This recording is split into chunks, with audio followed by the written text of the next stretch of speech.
Eto na ang pasilip sa kakayanan ng Dallas Mavericks since the trade. Dito nga matapos umalis ni Luka Doncic. No Anthony Davis, no problem. Grabe pinahirapan. Dito nga ang reigning defending champion na Boston Celtics. Na-hype si Anthony Davis dito sa kanyang bagong teammate na si Klay Thompson. Halos ayaw magmintas ni Klay Thompson dito sa naging laban. At ito matapos nga ang NBA trade deadline, halos 6 na NBA teams pala nagsubok na makuha etong si KD. Sino-sinong teams nga ba yan? Tara't pag-usapan natin yan.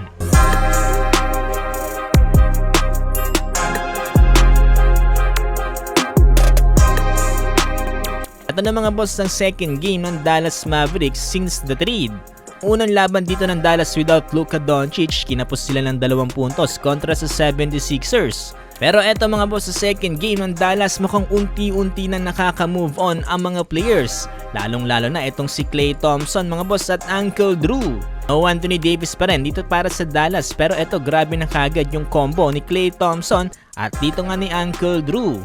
First quarter pa lang mga boss, napakinit na kagad dito ni Klay. Grabe kagad yung kanyang outside shooting, lalong-lalo na mga boss dito nga from the wing at eto from the corner. Sunod-sunod yan mga boss, doing all the work maski nga sa inside the paint. Ito si Max Christie mga boss, no, ganda rin ang presensya na binibigay niya dito nga para sa Dallas Mavericks.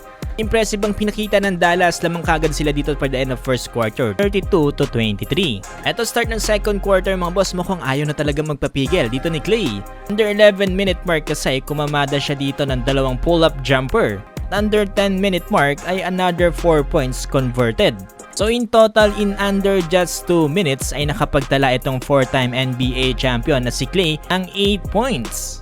After 8-minute mark, another points for Max Christie at eto, 3-pointer again from Klay Thompson. For all these years mga boss, etong si Anthony Davis ay nakakapag-cheer na rin dito nga sa ginagawa ni Klay Thompson. Dam ko na yung excitement ni AD mga boss makapaglaro dito para sa Dallas Mavericks. Matapos ang first half, another points from Klay Thompson para magkaroon ng total of 23 points sa loob lamang ng first half, shooting 3 out of 5 from the 3-point line. Angat ng 11 points ng Dallas Mavericks, 67-56 by the end of first half. Pagdating ng third quarter, eto mga boss, tinatawanan na lang ni Klay Thompson etong defending champs na Boston Celtics. Tambak mo na lang mga boss, etong Boston at etong si Anthony Davis ay pangiti-ngiti na lang.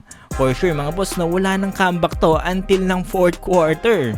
Ito mga boss ang mga nangyari sa NBA trades, lalong-lalo na mga boss dito nga para kay Kevin Durant. Ngayon kasi sa report ay umabot nga sa 6 na NBA teams ang nag-inquire dito nga para kay KD, dito nga para sa Phoenix Suns.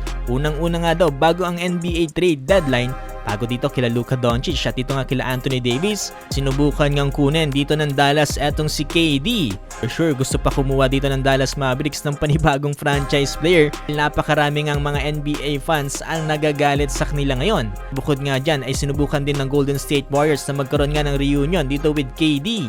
Pero nabigo rin dyan sila. At eto mga boss, ang involvement din sa Miami Heat trade, tumubok din dito para kunin si KD pero hindi pa rin pumayag dyan.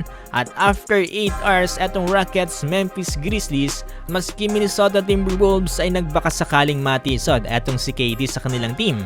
Pero lahat ng yan mga boss no, ay tinanggihan ni KD at nanatili pa rin dito sa kanyang kupunan na Phoenix Suns. Yan mga boss ang pasulyap dito nga sa mga nangyaring game dito sa Dallas Mavericks kontra dito sa Boston Celtics. Ano pa kaya mga boss kapag naglaro na etong si AD?